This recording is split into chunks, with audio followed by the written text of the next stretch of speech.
como decía Paola, las conexiones están muy mal por todos lados. Así que hoy vamos a empezar siguiendo con el tema que se empezó el otro día y vamos a ver la psicopatologías 1, que es introducción a los trastornos de ansiedad. Este tema está completo en 4 de los libros del doctor, se tocan: Nuestra salud mental, Vida sin depresión y trastornos bipolares, Vida sin distrés y acompañamiento terapéutico salud mental.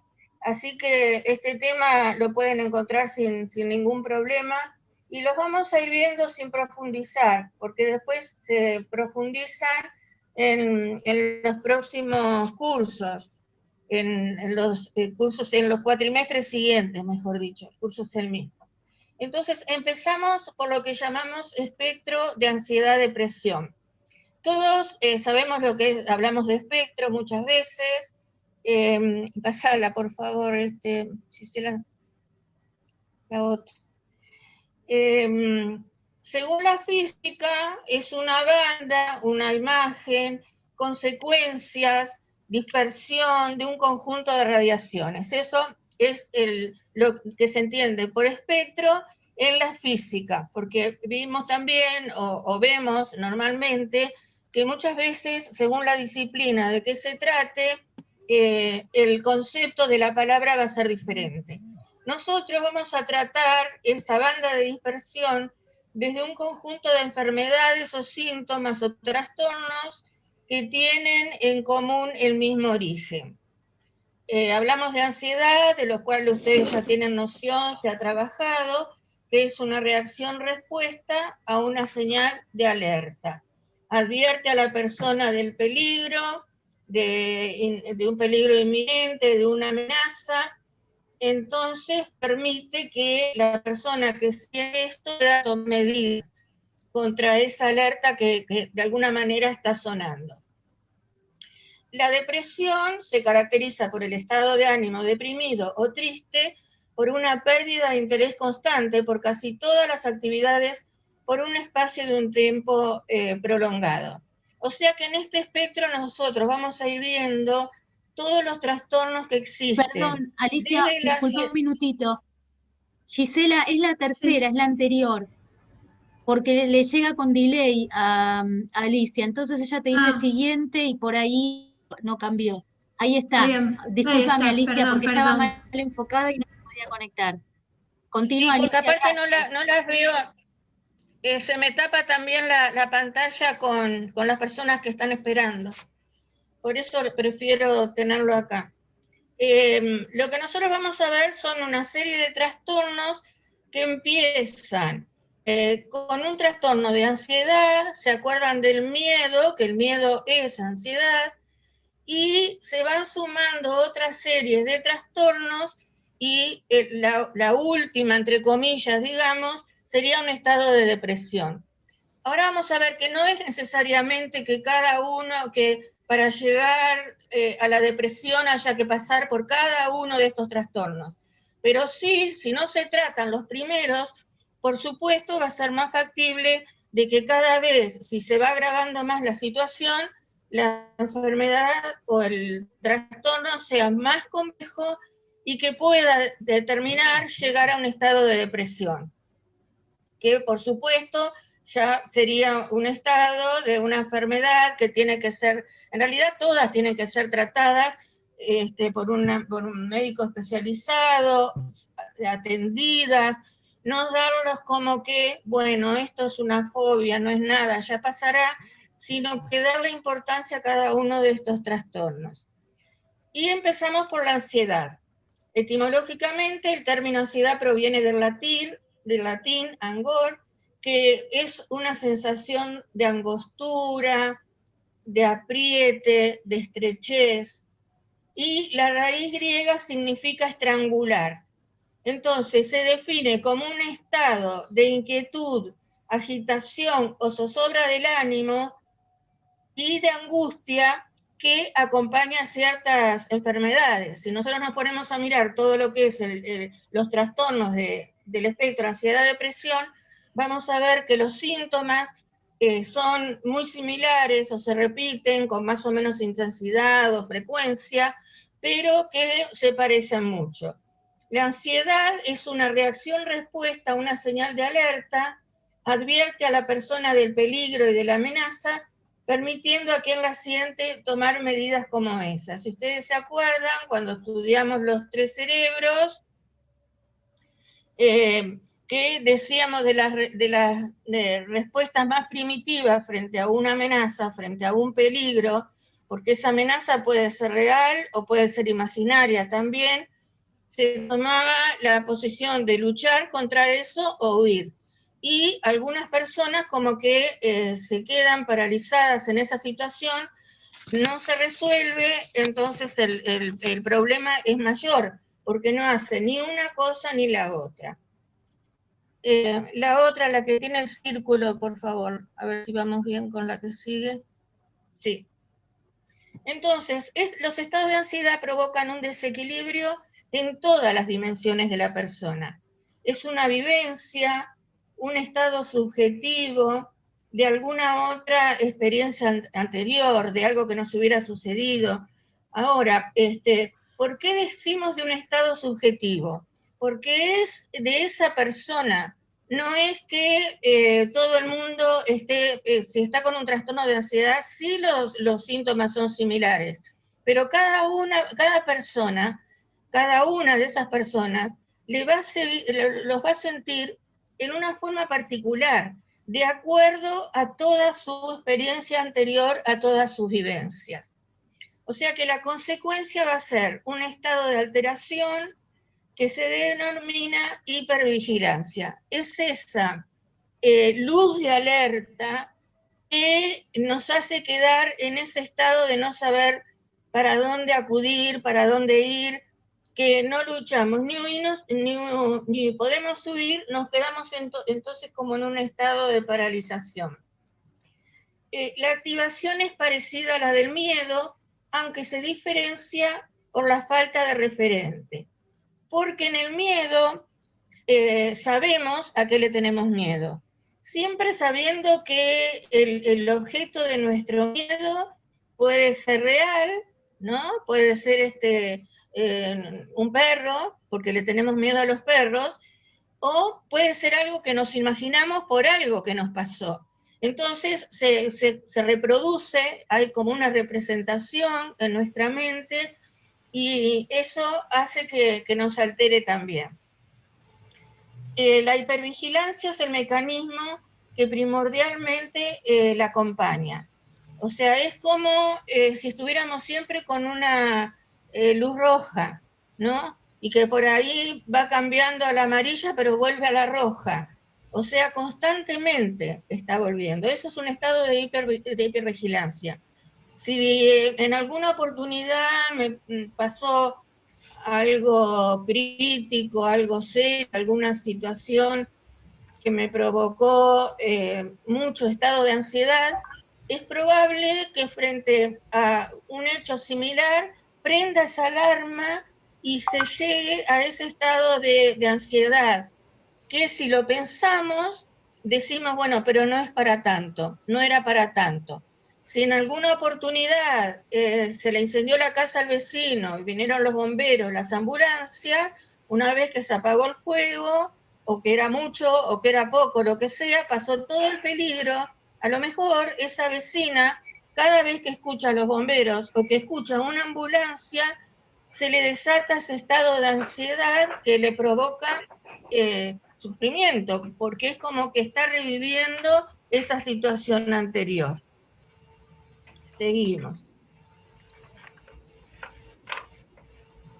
En esta otra, acá tenemos una persona sufriendo los efectos de la ansiedad, que son fisiológicos, cognitivos, conductuales, o sea, es como un combo, ¿no? Van a estar comprometidas en realidad todas las dimensiones de la persona holística. Pero lo que vamos a ver es que esta persona va a tener pensamientos negativos, va a tener problemas de sudoración, sobre todo en las manos, conductas compulsivas, si esa persona tiene una adicción al cigarrillo, o una conducta compulsiva totalmente irracional, molestias gastrointestinales, o sea que viene el dolor de panza, las ganas de ir al baño, tiemblan las piernas, tiemblan las manos, tiembla todo el cuerpo. Si no tiene una adicción, por ahí no al cigarrillo, pero sí a comer, lo que sea, lo que tenga, sin tener registro de lo que está consumiendo, taquicardia, rubor, mucho rubor que se nota, que nos podemos coloradas, y esa sudoración que nos pasa por todo el cuerpo. Todo esto, sí, lo vamos a ver más adelante, después profundizando cada una de estos trastornos, vamos a ver que todo esto se da en una forma que tiene que ver muchas veces con distintas fobias, de decir, bueno, me tengo que enfrentar a una persona, tengo que leer en público, todo el mundo se va a dar cuenta que me tiemblan las manos, que me late el corazón, que me duele la panza. Bueno, eso realmente suele pasar. Entonces, ya por lo menos vamos sabiendo cuáles son esos trastornos de ansiedad. ¿Voy muy rápido? No, vas bien. Bueno, seguimos con la otra entonces. Hay un tipo de ansiedad que es adaptativa. Esa ansiedad adaptativa es una respuesta apropiada ante una situación amenazante que ayuda a mantener el equilibrio fisiológico. La ansiedad normal incita a actuar, anima a enfrentar una situación amenazadora y mantiene la alerta cuando se está ante una situación. En general, ayuda a enfrentar las situaciones, es útil para las actividades normales de la vida, estudiar, trabajar, incluirse en un proyecto de vida, y también para proyectar, anhelar y desarrollar las actividades extraordinarias. Entonces, en realidad, tenemos que entonces un estado de ansiedad que nos coloque en un lugar, que la coloque a la ansiedad en un lugar como de motor, eso va a hacer que podamos actuar, ¿no? Es como un impulso, como algo que me dice, bueno, por ahí uno se levanta de mañana y hace una recorrida por todo lo que tiene que hacer en el día, entonces en ese primer momento uno dice, bueno, uy, estoy ansiosa, ¿qué hago primero? Tomo el desayuno, me baño, me visto, llamo por teléfono, mando el mensaje. O sea, es un ratito de todo eso hasta que uno logra estabilizarse y poner por prioridades. Pero todo eso es un trabajo que se va aprendiendo con el tiempo. Luego tenemos la ansiedad patológica inadaptativa, que es un estado de alerta y respuesta inapropiada a un estímulo dado con una intensidad o duración exagerada que altera a la persona y la daña. Cuando la persona no tiene estrategias de afrontamiento positivos por la ansiedad, el distrés se cronifica en un círculo vicioso. Entonces voy a tener una ansiedad desproporcionada, exagerada, y va a llegar el momento que voy a tener ansiedad por la ansiedad. Ahora bien, ¿qué es lo que nos pasa con la ansiedad? Si yo tengo una ansiedad que me adapto, como esto que les decía hace un ratito, bueno, en el primer momento digo, uy, todo esto, ¿cómo? Pero sé que tengo que adaptarme a decir, bueno, tengo que buscar la forma. Yo tengo que hacer esto, anoche no lo pude planificar, me tomo ahora media hora para planificar el día de acuerdo a las prioridades que tengo, y con eso, la herramienta de la respiración, la herramienta de la relajación, o sea, logro llegar a un estado de euestrés para poder enfrentar y afrontar todo lo que tenga en ese día sin ese estado, porque con ese estado realmente es muy probable que no pueda cumplir con nada de lo que tengo pensado. Ahora, cuando ese estado de ansiedad se va hacia un lugar donde yo viva eternamente con ese estado de ansiedad, todo eso lo que me va a pasar es tener un estado de distrés. Y tener ese estado de distrés es verdaderamente la raíz, digamos, de la mayor parte de todos los trastornos del espectro de ansiedad-depresión. Va a ser la base, va a ser algo que si yo no trato ese distrés, va a provocarme una serie de trastornos que pueden terminar en enfermedades también. Seguimos. Acá nos muestra, a ver, ansiedad inadaptativa, ya está. Desencadenante peligroso. Sí. Acá tenemos los desencadenantes y cómo se va creando ese círculo, ¿no? Por ejemplo, los pensamientos ansiosos, que en la figura anterior también están los pensamientos negativos, porque en esos estados de ansiedad no va a haber, no vamos a tener pensamientos positivos que me digan, bueno, me organizo y esto se me pasa. Los pensamientos van a ser negativos, van a acompañar ese estado de ansiedad. Y acá pasa lo mismo. ¿Por qué? Porque hay una alerta de peligro, se empieza a sentirse los síntomas de ansiedad, se empiezan a hacer visibles en una conducta los síntomas corporales, y después viene la interpretación que cada uno de nosotros hacemos con esa situación que estamos teniendo. Empezamos también a manejar eso, aparecen más síntomas y aparecen lo de la hiperventilación, que ya habíamos hablado algo con las bolsitas y lo vamos a recalcar ahora un poco más. Acá tenemos dos figuras, la que sigue, Gisela, por favor. Un estado de ansiedad y el de depresión. Y existen una serie de trastornos a los que hay que atender en cuanto aparecen los síntomas. Lo que venimos diciendo. Bueno, acá tenemos lo que es un espectro de la ansiedad inadaptativa. La ansiedad inadaptativa es esta ansiedad que la llamamos patológica también, donde vemos que son provocadas por el distrés. Esto traten de tenerlo bien claro, que siempre tenemos una serie de estados de distrés debajo de todos los trastornos de ansiedad. Siempre hay algo negativo, hay algo que no es un buen estrés.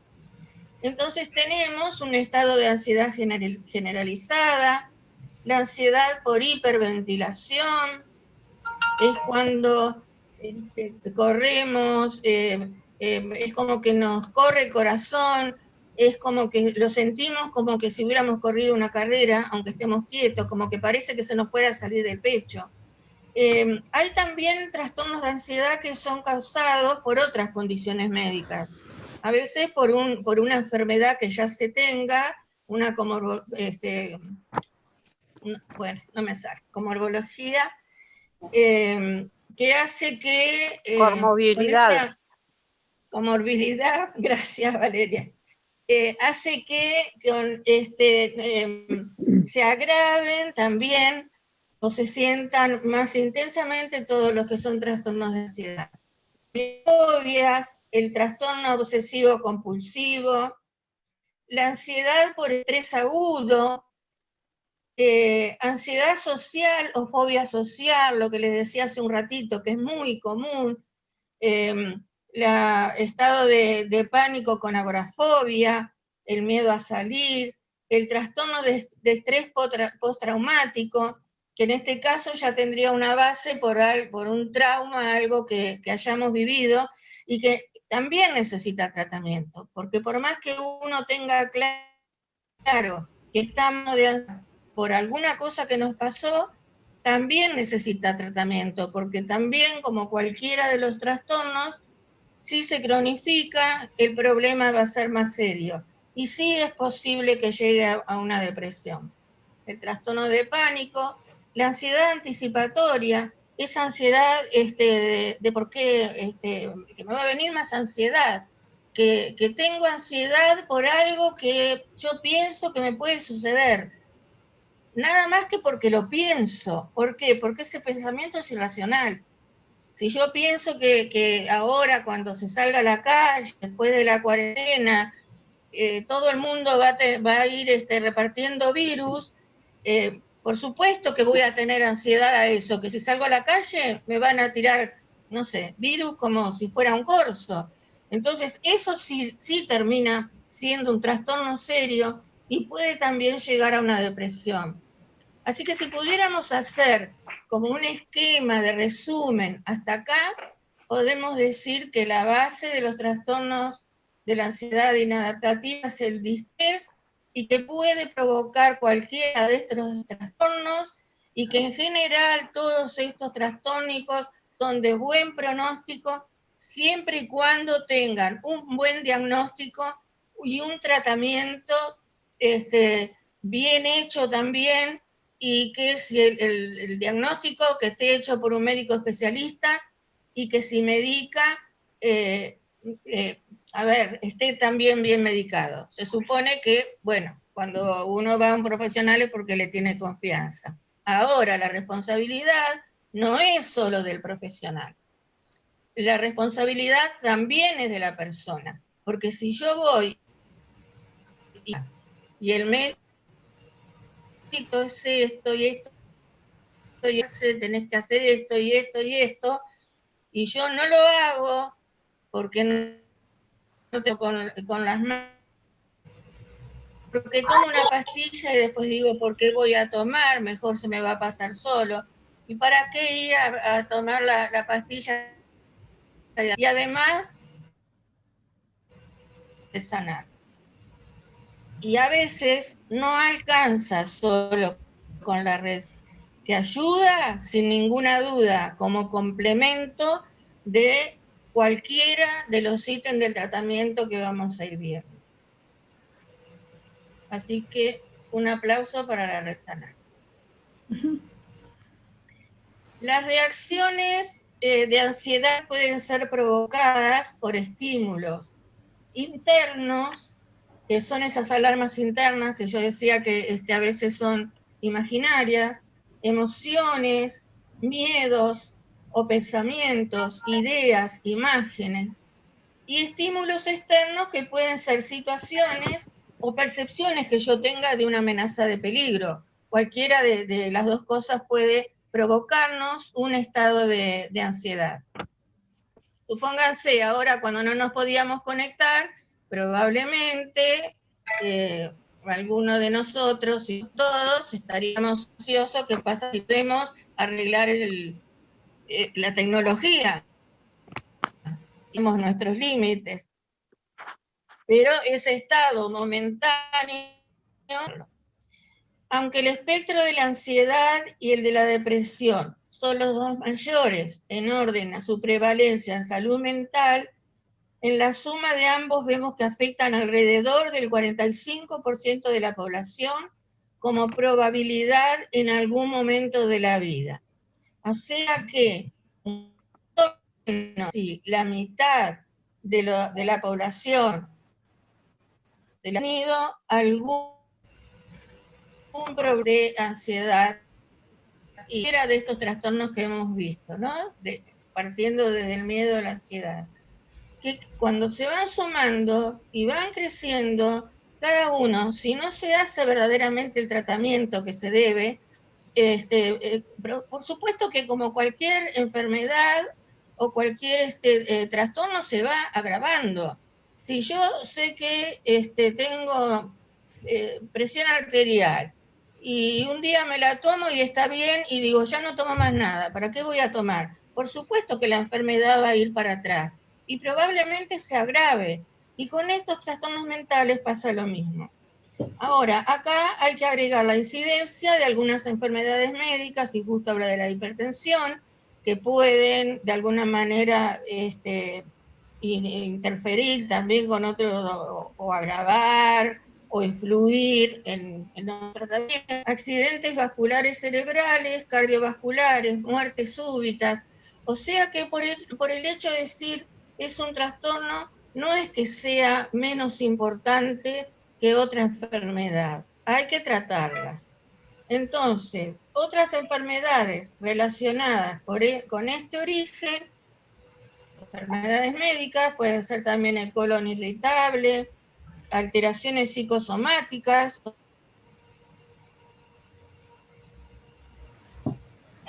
determinados síntomas que no se le encuentran causa orgánica y sin embargo están, como una alergia, como una que nosotros decimos las revoluciones del oro. sin entender entender nada de estas cosas, decimos es una alergia, y a lo mejor esa alergia, que puede serlo, está provocado por algo de esto que estamos hablando. Ahora, acá tenemos en la otra los desórdenes, ¿no? que tenemos, que es un círculo vicioso y que hay que verlo. Por ejemplo, tenemos la ansiedad generalizada, de lo que hablamos hace un ratito, la ansiedad causada por condiciones médicas, o sea que un poco está como en un círculo para poder que sea más gráfico, para ir viéndolo cómo se va dando todo esto que vimos en el otro gráfico. Ansiedad en el trastorno por estrés agudo, ansiedad anticipatoria, en la hiperventilación, en las fobias, en la fobia social, en la ansiedad, en el pánico, en el trastorno obsesivo compulsivo, y se vuelve a esa ansiedad generalizada. Entonces, todos estos trastornos tienen que ser confrontados, tienen que ser resueltos, curados, sanados, saneados.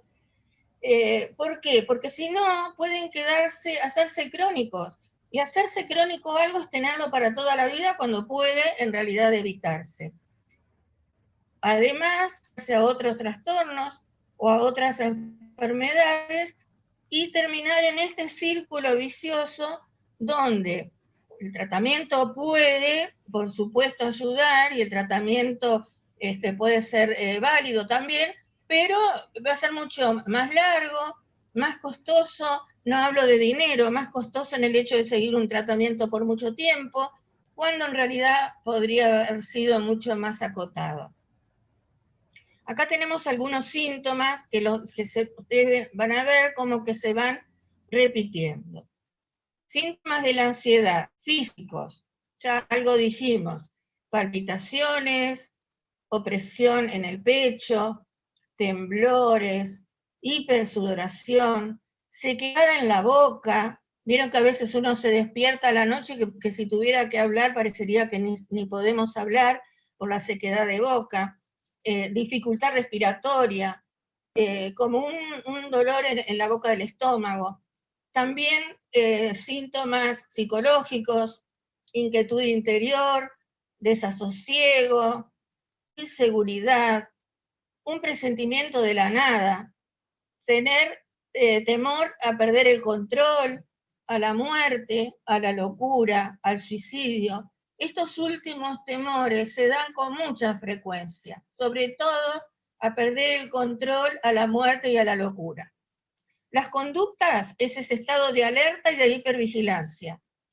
Lo que hace también que se tenga mucha dificultad para la acción, que uno sienta como un bloqueo afectivo, una inquietud motora, trastornos del lenguaje, nos cuesta hablar, como que no nos salen las palabras, o decimos una palabra por otra, no en el sentido de que a veces nos puede pasar, sino que se hace casi como algo cotidiano. también síntomas intelectuales, errores en el procesamiento de la información, expectación generalizada, de matiz negativo, pensamientos preocupantes y negativos, pensamientos que no son lógicos, que son absolutamente irracionales, mucha dificultad para concentrarse, trastornos de la memoria. Ahora, por ejemplo, muchas veces ha pasado en esta pandemia de que hay veces que uno se quiere concentrar en algo, empezar, no sé, a leer algo, y como que se lee. A mí el otro día me decía una familiar, la mamá de mi nuera, que quería empezar a leer una novela y que leyó como 20 páginas y no había leído nada. O sea, sí lo leyó, porque fue recorriendo las letras, pero no pudo concentrarse en lo que estaba leyendo. Y eso suele pasar cuando tenemos algo que realmente nos está influyendo mucho en todo este aspecto, en todo lo que es la persona, los lugares, digan los síntomas. Salir, cómo deberían funcionar, que no se sabe qué contestar, que uno también puede reaccionar con ciertos impulsos negativos, contestar mal, agredir. Todo eso se va sumando en todo lo que sean los síntomas de ansiedad. Y ahora vamos a ir viendo medio rápido cada uno de estos, que después durante el curso se van a ir desarrollando profundamente. Trastorno de ansiedad generalizada. En el trastorno de ansiedad generalizada tenemos temores difusos, ese estado de alerta que les decía, está caracterizada por una preocupación excesiva, exagerada, provocando mucho intenso malestar subjetivo, y acá vuelve a hablar de lo que es el malestar subjetivo, porque hablamos de los síntomas, y muchos de nosotros podemos decir, uy, a mí me pasó esto en tal o cual momento. Sin embargo, cómo cada uno lo siente es de cada uno. Todo esto deteriora la calidad de vida, todo, porque influye muchísimo en todo lo que tenga que ver con los vínculos, con las personas que nos rodean, con los familiares, con los amigos. Y realmente nos hace sentir como que estamos sobre un suelo muy movedizo que nos perjudica en todo. Los síntomas van a ver ustedes que son similares. Se siente un estado de inquietud, fatiga, una fatiga que no tiene razón de ser, ¿no? Náuseas, temblores, sudoración, y este estado de irritabilidad que se da muchísimo, muchísimo. De cada 10 personas que la padecen, son mujeres. No, esto está mal. O sea, hay 10 mujeres por cada 3 hombres. Está equivocado. 10 mujeres por cada 3 hombres sufren trastornos de ansiedad generalizada. No se sabe muy bien, quizás por alguna razón hormonal, pero bueno, el porcentaje aproximado es ese. Que sí, que pueda tener algún motivo de lo que es la constitución orgánica femenina. Y todo esto influye en la sigla que nosotros llamamos PINE, que quiere decir psico, inmuno, neuro, endocrinológica. ¿Por qué?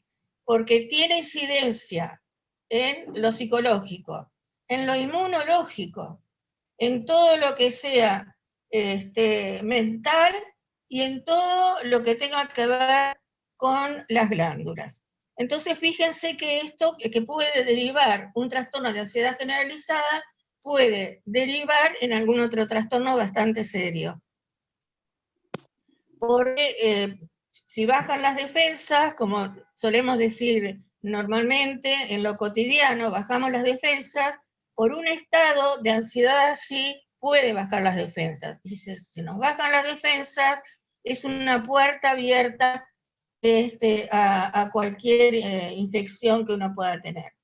El tratamiento es combinado, atiende tanto la parte física como mental, farmacológica, psicológica, más la psicoeducación, que la vamos a ir aplicando absolutamente en todos los trastornos. Porque si vamos conociendo en qué se basa cada uno de estos trastornos, si nos pasa o si le pasa a un familiar, siempre se teme menos a lo que se conoce. Entonces, si yo conozco los malestares que tengo, por qué son, me trato, me cuido, cumplo con lo que me recomienda el médico, seguramente el resultado va a ser muy bueno. Luego tenemos de fobias. La fobia proviene del griego, fobia, la PH como F, que quiere decir horror. Y es la aversión apasionada hacia algo. Cuando entra en la formación de voces compuestas, como hidrofobia, fotofobia, es para indicar un estado de repulsión. La aversión es oposición y repugnancia hacia una cosa. Ahora, acá hablamos como de fobias general, pero existen lo que son las fobias específicas, que es un miedo patológico que consiste en un temor intenso y persistente, que es excesivo, irracional, desencadenado por la presencia o anticipación de un objeto o situación específicos, claramente discernible y circunscrito. Acá hay fobias que uno puede encontrarle algo que nos hubiera pasado anteriormente. Pero hay otras que no tienen el miedo a los aviones, que son menos los accidentes de aviación que los de auto. Sin embargo, hay personas que no pueden subir a un avión, ¿no? Y bueno, ahí ya verdaderamente es como que es problema, pero que también se puede tratar con el afrontamiento y también con algún consejo médico. El temor frente al estímulo fóbico, por ejemplo, una araña, a veces una cucaracha, que la cucaracha, bueno, puede transmitir enfermedades que dan asco, que a veces están en la cocina y que es antihigiénico, pero no tenerle miedo porque nos vaya a hacer algo. Sin embargo, nos producen ese estado de aversión, a veces hasta matarlas. Entonces, su aparición interfiere significativamente en las actividades cotidianas de todos nosotros, a veces en las relaciones laborales, académicas, los comportamientos, a veces se trata de evitar las situaciones, entonces cuanto más las evitamos, que no las afrontamos, cada vez esa aversión, esa fobia va a ser peor. O se lo soporta con una alta cuota de ansiedad y de malestar. La fobia social es una enfermedad real.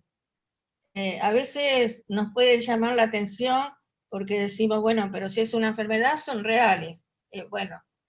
Sí son reales porque la persona siente, pero a veces realmente no hay un órgano enfermo y la persona se siente verdaderamente enferma.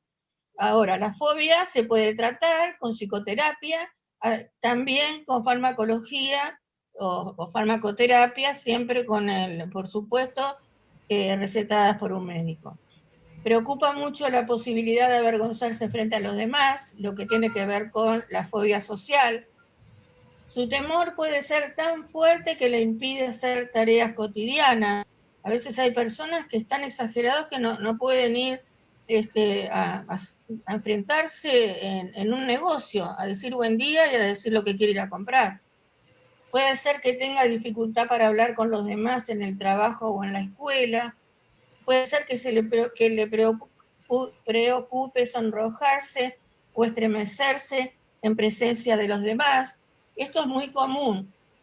Y a veces uno deja de sentir el sonrojo y lo sigue teniendo. Esto es, a ver, les cuento y así matizamos un poco, por ahí se cansan un poco menos.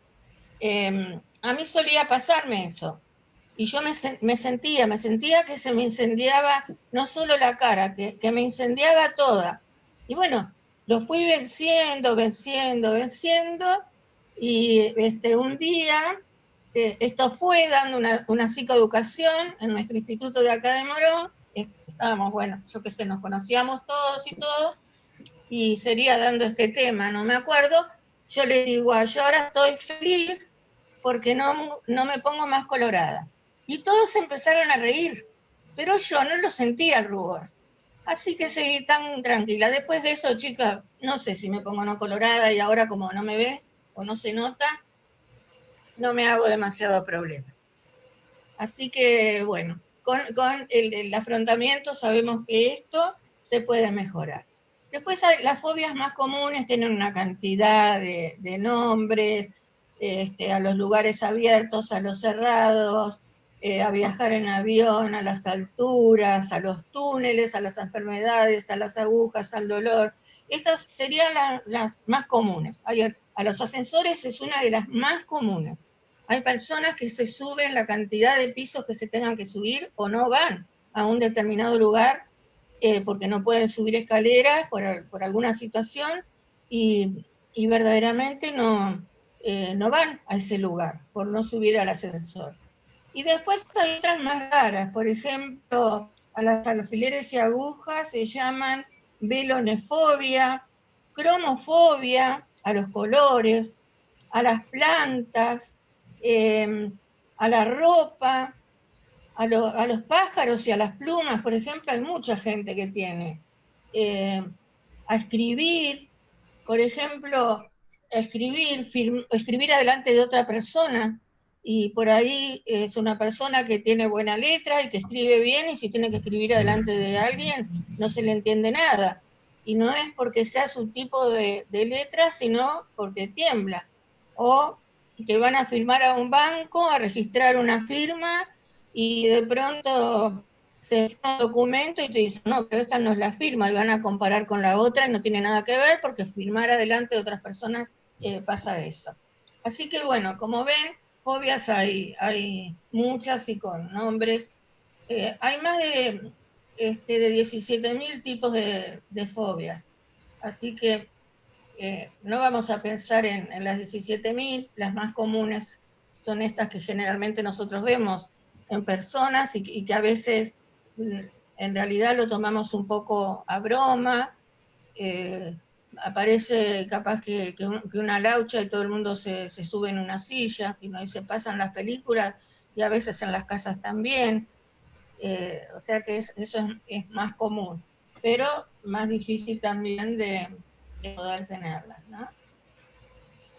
Luego seguimos con los trastornos de pánico. En los trastornos de pánico, el peligro no es real. En las fobias dijimos que podía ser. En el trastorno de pánico, no. No existe causa aparente que justifique esa alarma. No sabe si se debe luchar o huir, ni se sabe de qué ni de quién, y aparece el miedo y un malestar intenso. Fundamentalmente se da por la activación del centro de miedo en el cerebro, que es la amígdala, sin causa aparente y en momentos objetivamente no amenazantes, porque el trastorno de pánico aparece de golpe. Entonces, si aparece de golpe, no se puede, la persona no lo puede prevenir. Por eso queda, como vamos a ver ahora, queda tanto el temor de salir o salir solo. Del miedo al miedo, ¿no? Del pánico a la crisis de pánico o crisis de angustia. Sensación de que va a morir, hay expectación cardíaca, respiratoria, sudoración, aparición del miedo, malestar intenso, otros síntomas fisiológicos, cognitivos.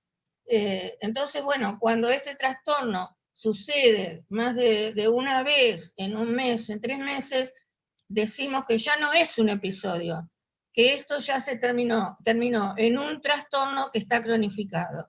¿Y qué pasa? A veces el trastorno de pánico puede ser un trastorno que llega por alguna fobia no tratada.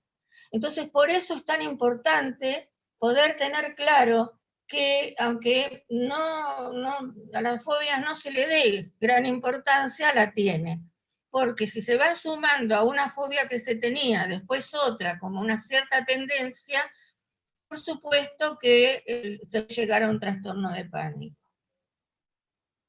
La curva de la ansiedad, acá tenemos, sucede aproximadamente, y en la crisis de pánico, durante los 10 primeros minutos. Luego baja un poquito, vuelve a subir, y después empieza a descender lentamente, y no dura entre todo el proceso más de una hora. Entre 50 y 60 minutos el tema está superado. Pero después de una crisis de pánico, en ese momento es un antes y un después de la persona, porque después queda como cuando nos pasa alguna cosa que nos mueve mucho, que uno después queda en un estado de agotamiento por todos los malestares que se pasó. Hay pánico con agorafobia y sin agorafobia. Suele estar relacionado con estar solo fuera de casa, o sea, temor de salir solo y a otro lado. Encontrarse en lugares... Sí. ¿Me escuchás? Sí. Te hago una consulta. Acá en la curva de ansiedad, ¿son 60 minutos o 60 segundos? No, minutos. Minutos. Minutos. Bien, bien, bien. Sí. O sea, en los 10 primeros minutos sube la curva. Y después desciende un poquito, en los 10 minutos, 15, vuelve a subir y ahí ya empieza despacito a descender. Bien, gracias. No, por favor. Bueno, seguimos. Encontrarse en lugares o situaciones donde escapar puede resultar difícil, mezclarse con la gente desconocida o hacer una cola, pasar por un puente, viajar en auto, en tren o en colectiva, o sea, viajar en lo que sea.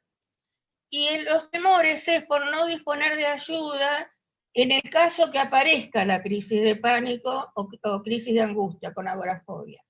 Y que nadie nos vaya a socorrer.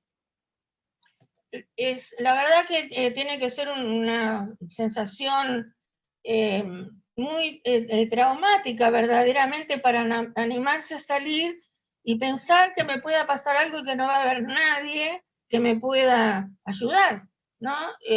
Pero bueno, eso es el pánico, que es sumamente limitante en lo que es una vida normal, donde yo pueda ir a trabajar, pueda ir a estudiar, pueda salir, pueda hacer mis mandados, una vida de la que hacemos normalmente. Pero hay personas que verdaderamente se empiezan a encerrar y cada vez que se quedan, el problema es mayor.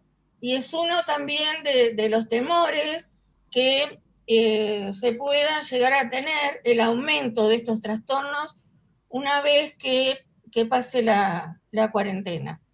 Porque la verdad que quienes no han salido o no hemos salido en todo este tiempo, salir a la calle va a ser todo un acontecimiento. Es un desafío salir y estar pensando, no sé, cómo se camina al aire libre, o cómo estarán las otras personas, o a quién hace mucho tiempo que no veo, o el encuentro familiar, todas esas cosas nos van a pasar.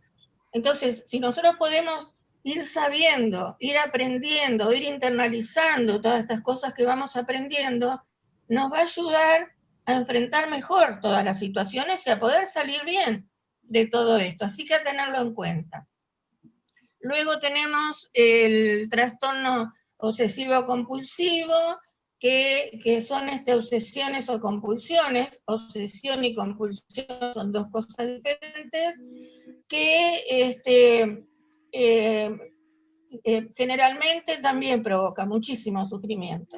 Igualmente hay algunos cambios últimamente, ya están en el DSM-5, porque hasta este momento se trabajaba como si fuera solamente un trastorno y se está estudiando y parecería que hay algunos lugares del cerebro que puede estar comprometido con alguna cuestión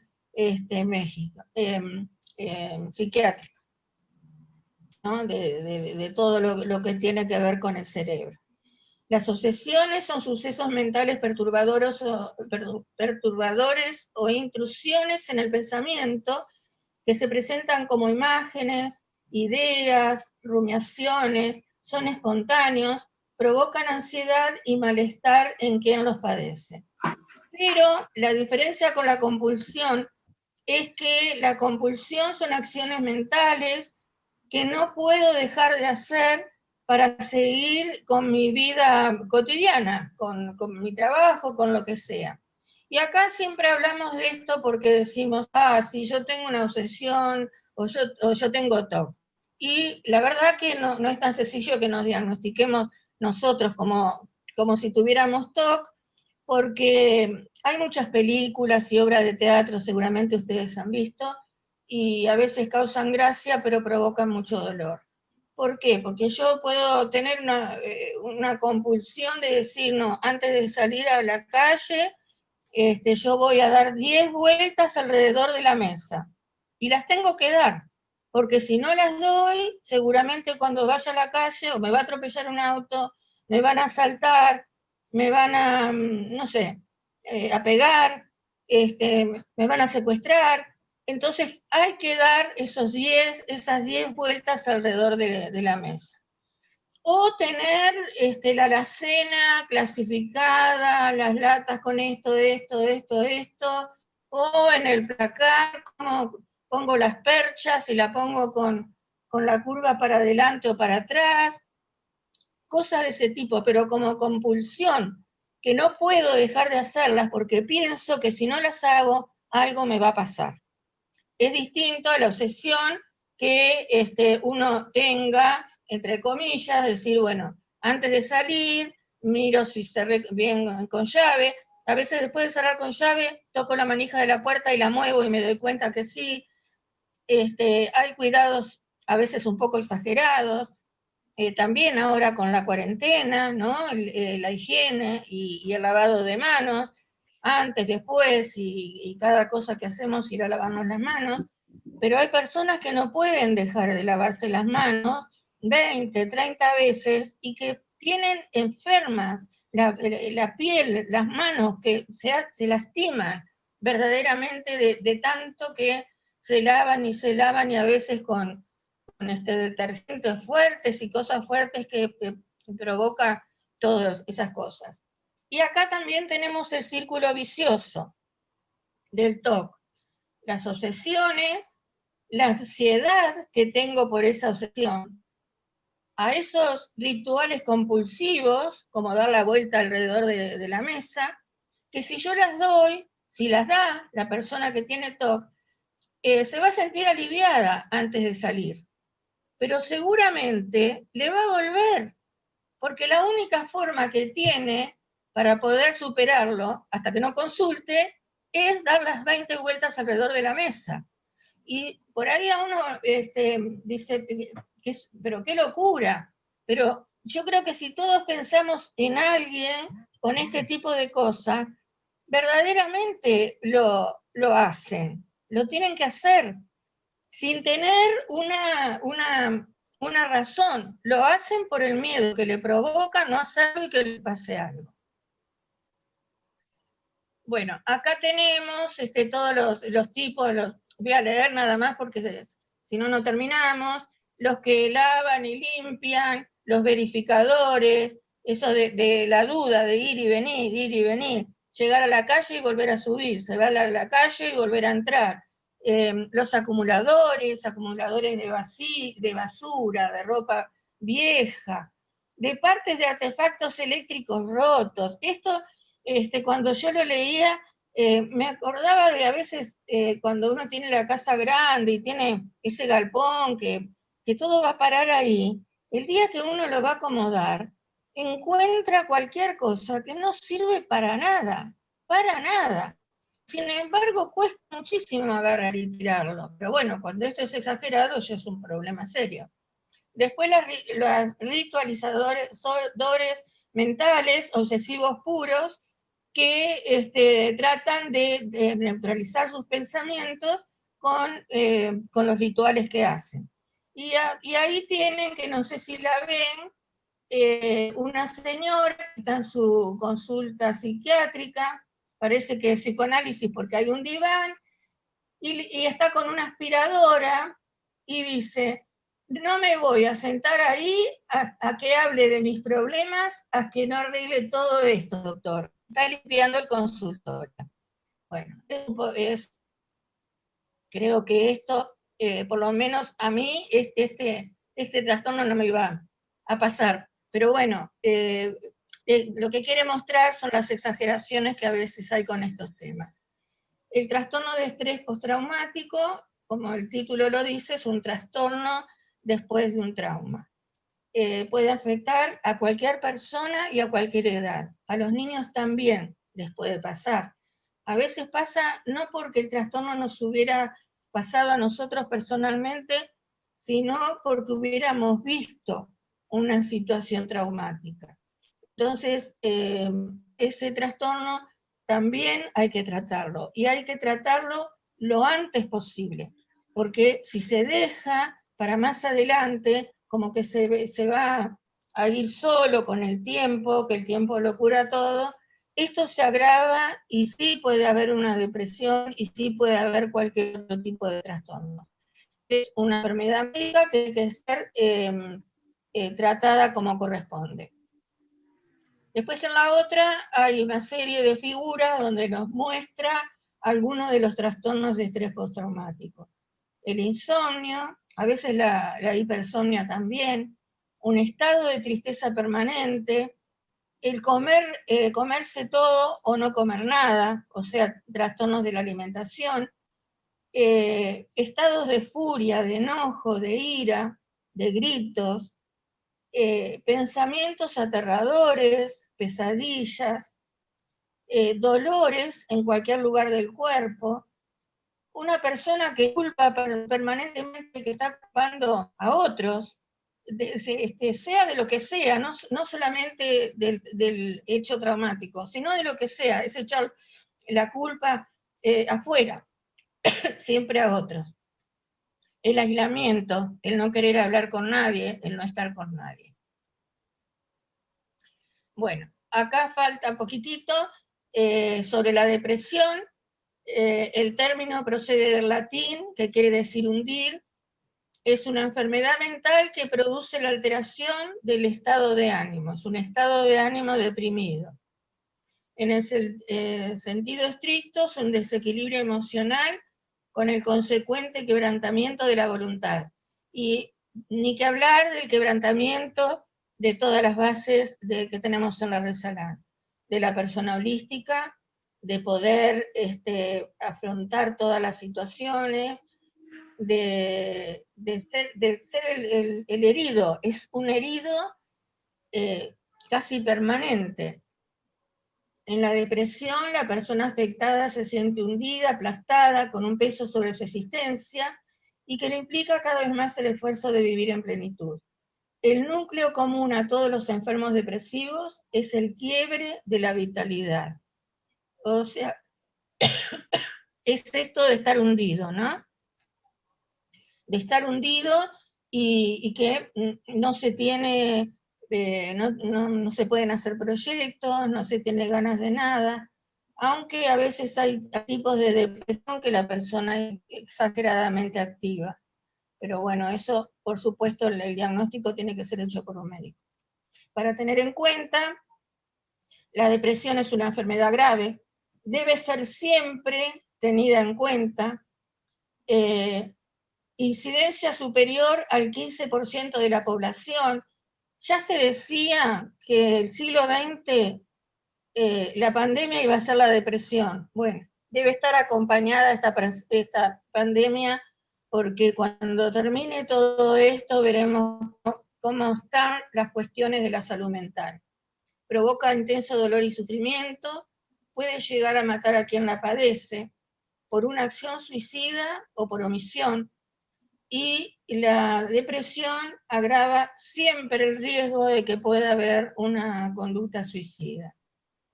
Siempre es una emergencia psiquiátrica, siempre es una. La familia y los grupos deben proveer atención. Ante la falta de conciencia, pónganle que la persona no se quiere atender, es importante que los familiares se involucren, que busquen la forma de persuadir a la persona. Y si no, buscar la forma que haya para poder tratarla. Porque es una enfermedad tratable, como todas estas que tienen un buen pronóstico, siempre y cuando sean tratadas a tiempo.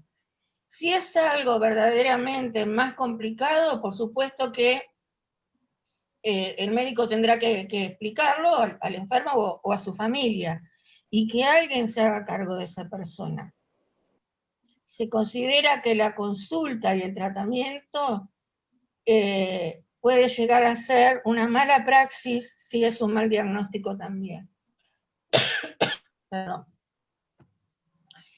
Bueno, la penúltima. Los trastornos en general tienen síntomas similares, por eso es indispensable tener un buen diagnóstico con personal profesional e idóneo en la especialidad. Aunque los síntomas pudieran ser similares, cada persona es una individualidad única y puede pasar que con el mismo diagnóstico los tratamientos sean diferentes. Pero hay aspectos que serán evaluados por el profesional tratante. El pronóstico es alentador con un diagnóstico y tratamiento adecuados y luego con la prevención de recaída. El tratamiento es multidimensional, abordaje integral en las 6 dimensiones, los 12 pasos y el sanador herido. Y me voy a buscar un vasito de agua que no me traje y ya vengo. Gracias.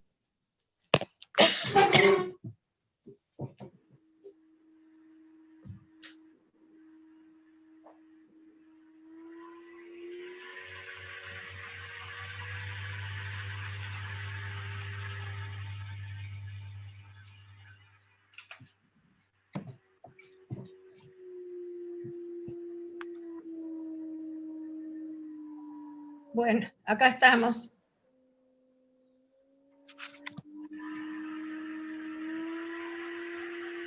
Hola, Gisela. Sí, Ali. No sé si quieren hacer alguna pregunta. Sí, creo que hay algunas preguntas. A ver que ya nos fijamos. No sé quién está manejando eso, si sos vos. Alicia, Valeria te habla. Liliana Verón pregunta si la ansiedad crónica se puede curar. A ver, ansiedad crónica, cuando hablamos de cronicidad es que va a ser permanente en el tiempo. Una persona diabética va a ser diabética toda su vida. Sin embargo, con un tratamiento adecuado, y es lo que hay que insistir, todo esto tiene buen pronóstico. Es lo primero que se tiene que saber, y que cuanto antes se trate cualquiera de estos trastornos, va a ser, el pronóstico es bueno, pero hay que tratarlo, no dejarse estar. De decir porque soy ansioso me quedo tranquilo, ¿no? Porque sabemos que atrás de cualquiera de estos trastornos está el distrés. Entonces hay que empezar a trabajar con todo eso. Todo eso nosotros lo vamos aprendiendo con la psicoeducación, que son trastornos que hay que tratar y que sí se puede mejorar. La calidad de vida sin duda.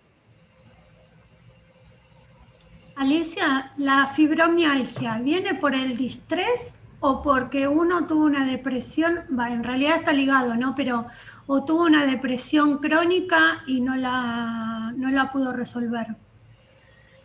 La fibromialgia, hasta donde yo sé,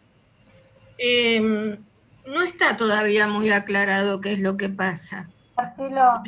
Se está estudiando muchísimo con las neurociencias, porque a veces esos dolores en el cuerpo no se le encuentra una razón de ser. Entonces, eso sí, es una cuestión que también tiene que ser tratada con el médico. Ahora, como consecuencia de una depresión, están las dos muy ligadas, porque es lógico que una persona que tenga fibromialgia no tratada, con lo que se sufre, tenga una depresión, porque a ver, cualquier enfermedad que nos provoque dolor, que nos provoque incapacidades, si no pedimos ayuda y no la tratamos, sea médica o psicológica, por supuesto que va a dar una depresión, porque la persona no puede estar bien, porque los dolores la limita por una cantidad de lugares. Por eso es importante también ir tratando todas estas cosas que en apariencia, yo no soy médica, son menos importantes, pero tratarlas están como asociadas, es como un eslabón de una cadena que se agarra a la otra y a la otra y a la otra, y terminamos no sé dónde. Entonces es muy importante los tratamientos en cualquiera de estos trastornos. Y es lo que aprendemos en la psicoeducación, a conocer cada uno, a ir conociendo los síntomas, a saber que atrás de todo esto hay un distrés, a saber cómo yo lo puedo tratar y cómo saber si necesito ya pedir ayuda. Porque uno los deja pasar estas cosas, en general digo, ¿no? No todo el mundo.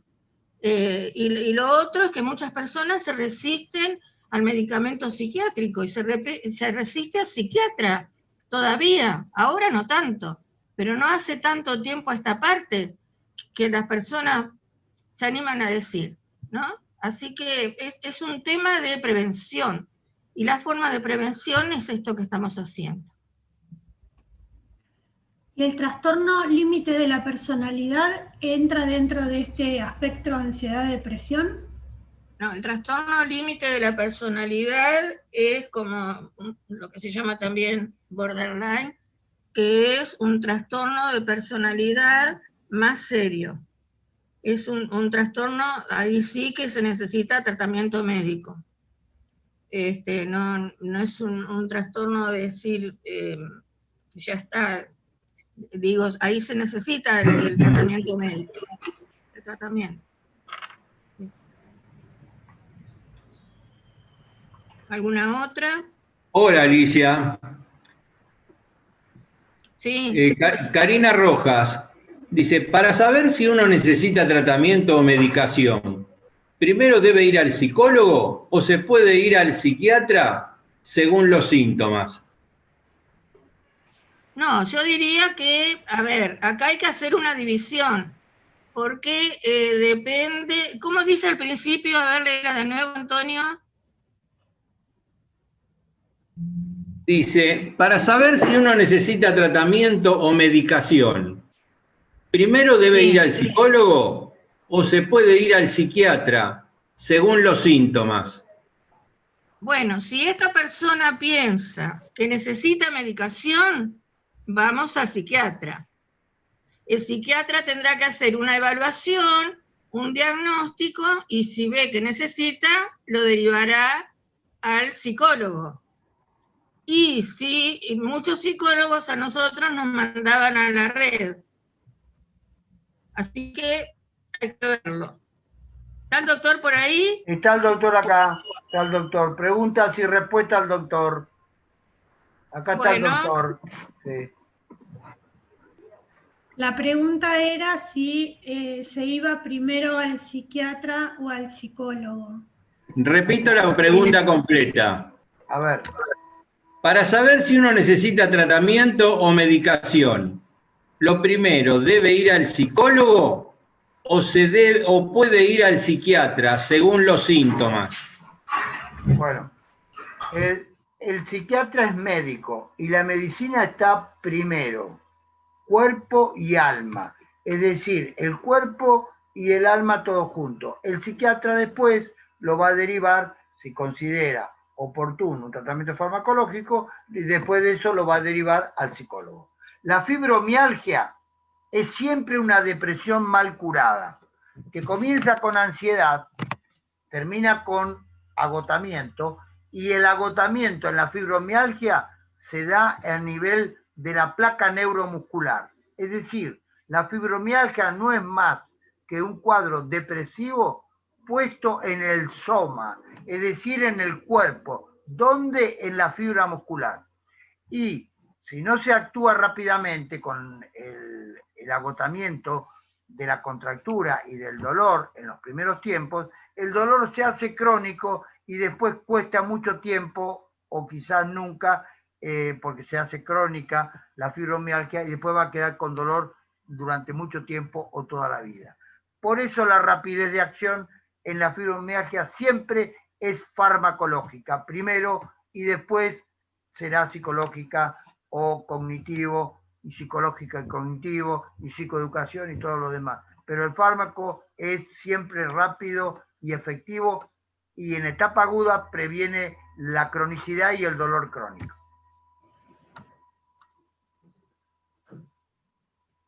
Rosa Graciela dice, ser hipocondría, ¿en dónde entra en este espectro de ansiedad-depresión? No, la hipocondría es una enfermedad que comienza con la estructura de la personalidad en el eje 2 del DSM-4, DSM-5, donde la persona tiene una suspicacia de ansiedad siempre, pero de una ansiedad puesta en el cuerpo y también en el soma y otras veces también en la ideación de la enfermedad. Más tarde o más temprano, el soma da lugar a pensarle a ella que este dolor, que esta molestia en un lugar del cuerpo se debe a una supuesta enfermedad, que no es así, pero que termina siendo una ideación primero, es decir, comienza como una fantasía, después como una ideación, y después, lamentablemente, cuando se hace crónica la hipocondría, en una certeza, con una suspicacia de mal pensamiento, que es una especie de psicosis puesta en el cuerpo. Por favor, el que quiera hablar, que cierre el micrófono porque si no se interfiere. Es una psicosis puesta en el cuerpo cuando es crónica y muy grave. Por lo tanto, hay que evitarla y hay que hacer también, en el caso del soma herido, de la manifestación de la ansiedad en el cuerpo, para evitar una hipocondría, que siempre es un proceso crónico y a través del tiempo, hay que hacer lo que hay que hacer también, una rápida consulta al psiquiatra.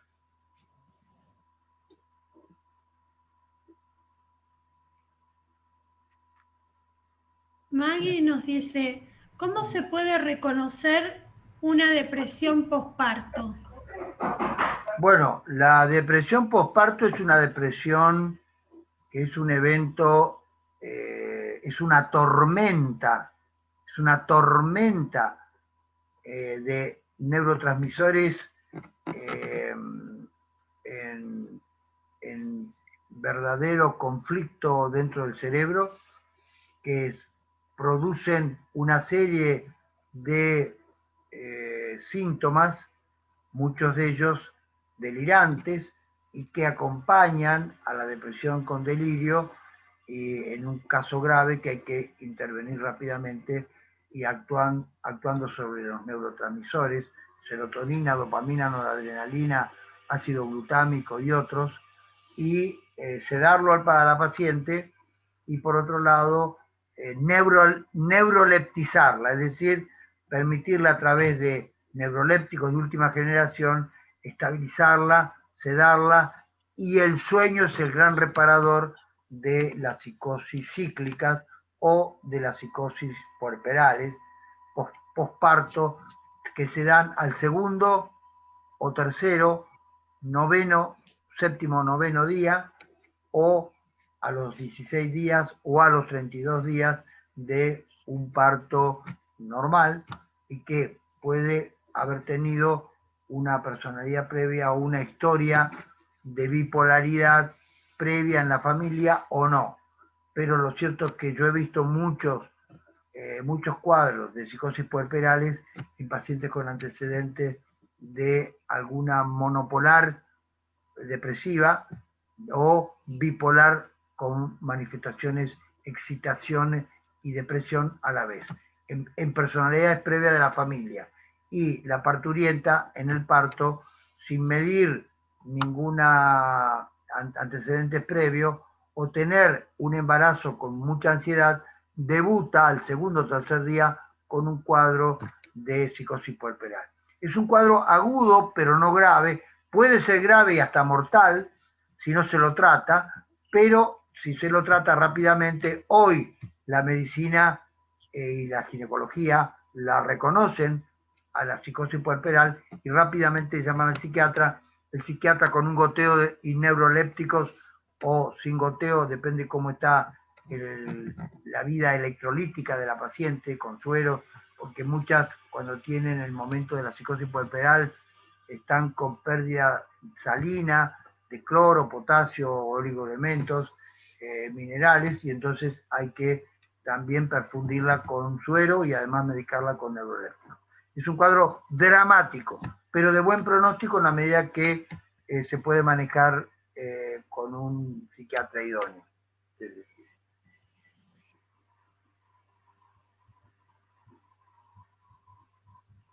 Gloria dice, ¿el TOC es curable después de haberlo sufrido 50 años?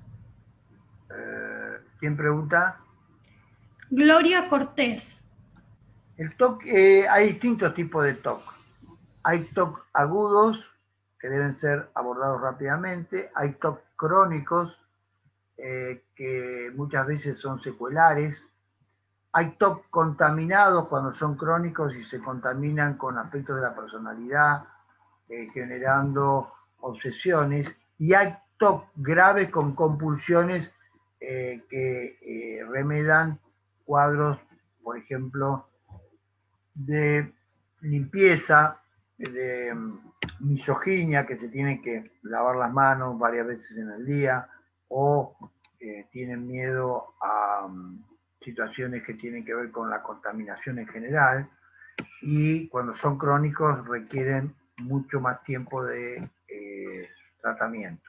En realidad el TOC es una enfermedad de personas inteligentes que se han dejado estar en algún momento de la vida y no lo han abordado a la obsesión como corresponden y quedan cercados. Es decir, obsesión viene de un término latino, obsidere, el que está cercado, el que está acorralado, el que está de alguna forma encerrado en la propia obsesión, en la propia compulsión a reiterar o pensar reiteradamente el picoteo de la duda o el picoteo de tener que realizar algo para conjugar o conjurar una liberación de la ansiedad.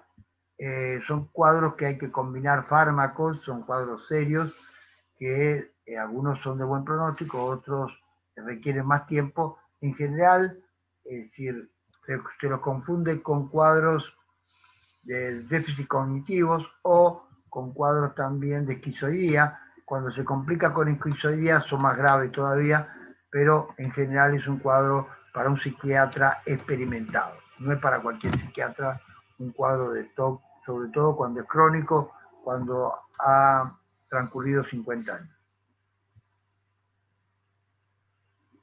Buenas tardes, doctor. Buenas tardes. María Graciela también pregunta, ¿la hipo o el hipertiroidismo también deriva de algún distrés? Sí. El hipotiroidismo es una enfermedad del distrés.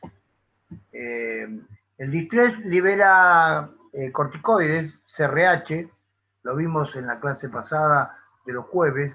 El distrés libera corticotrofina relaxer hormona liberadora de corticotrofina, que es normal en pulsaciones muy leves cuando uno está normal, pero cuando uno está muy tenso las pulsaciones de CRH aumentan significativamente y es un verdadero veneno que envenena desde la hipófisis a la sangre, y al envenenar la sangre llega a todo el organismo, incluyendo a las tiroides, y las quema, para decirlo en lenguaje popular, quema el sistema energizante de la TSH, T3 y T4, haciendo que el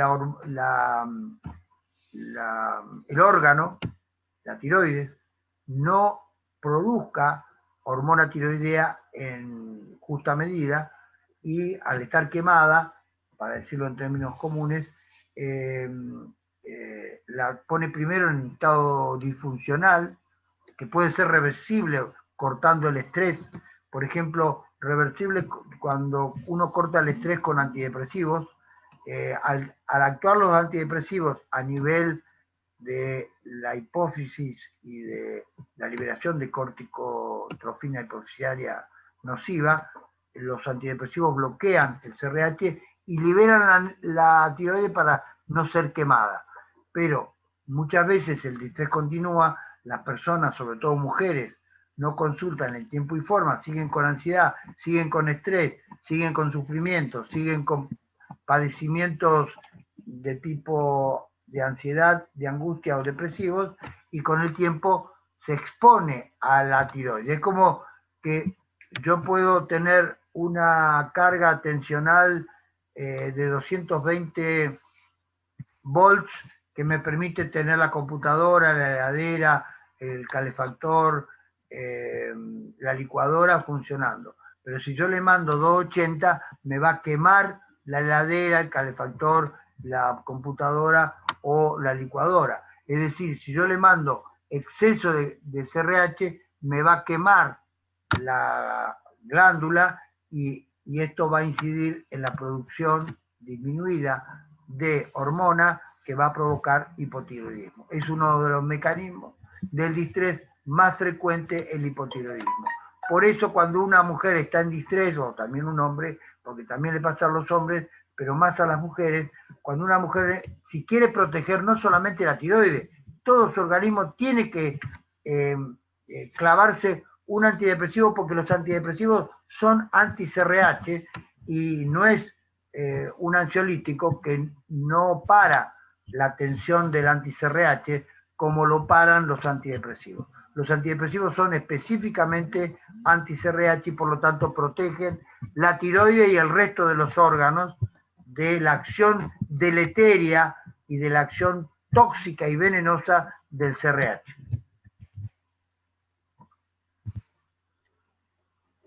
Doctor, ya estamos en hora. Bueno, a la última pregunta. Última pregunta, dice Estela Caputo. Un trastorno de cetoacidosis en un diabético con más de 30 años de enfermedad. ¿Puede haber sido causante de un trastorno agudo? Sí. Un TAC. Puede ser, porque el trastorno de ansiedad generalizado también libera CRH, y las personas que han estado con distrés también, que tienen tendencia por genética familiar o por alguna otra razón de tener un cuadro de diabetes o insulino dependiente o de tipo 2 insulino resistente, pueden desarrollar, como consecuencia del estrés, como consecuencia del síntoma de la ansiedad, pueden desarrollar, si están previamente con la vulnerabilidad para tener un cuadro de diabetes, hacer un cuadro de diabetes. Si la diabetes no es tomada en cuenta o no es diagnosticada, o la diabetes no es debidamente bien tratada, porque el diabético es alguien bastante desobediente con los glúcidos y con la dieta, con la comida, con los azúcares, etc., pueden entrar en un cuadro de cetoacidosis que agrava la situación y pone en peligro y riesgo la vida. Y por otro lado, en cetoacidosis, si no pone en riesgo la vida, pone en riesgo el cuerpo, porque puede tener ceguera prematura, puede tener alteraciones en el riñón, es decir, y en los órganos vitales, altamente significativo tener diabetes no diagnosticado o haber transcurrido un cuadro o más de mucho tiempo en estado de cetoacidosis metabólica, que suele ocurrir en pacientes diabéticos descompensados. Bueno, muchas gracias por el encuentro y el próximo lunes acompañaremos como siempre a Alicia en estos temas y seguiremos con el curso que bueno, ya estamos en el mes de noviembre transcurrido y este curso terminará a mediados de diciembre dentro del programa calendario así establecido. Muchas gracias. Gracias, Alicia. Nos quedamos con el equipo de control y con ustedes el próximo lunes a las 5 de la tarde en este mismo Muchas gracias. lugar.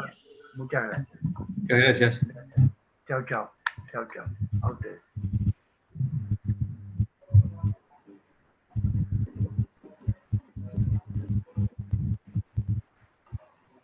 Chao, chao. Ah.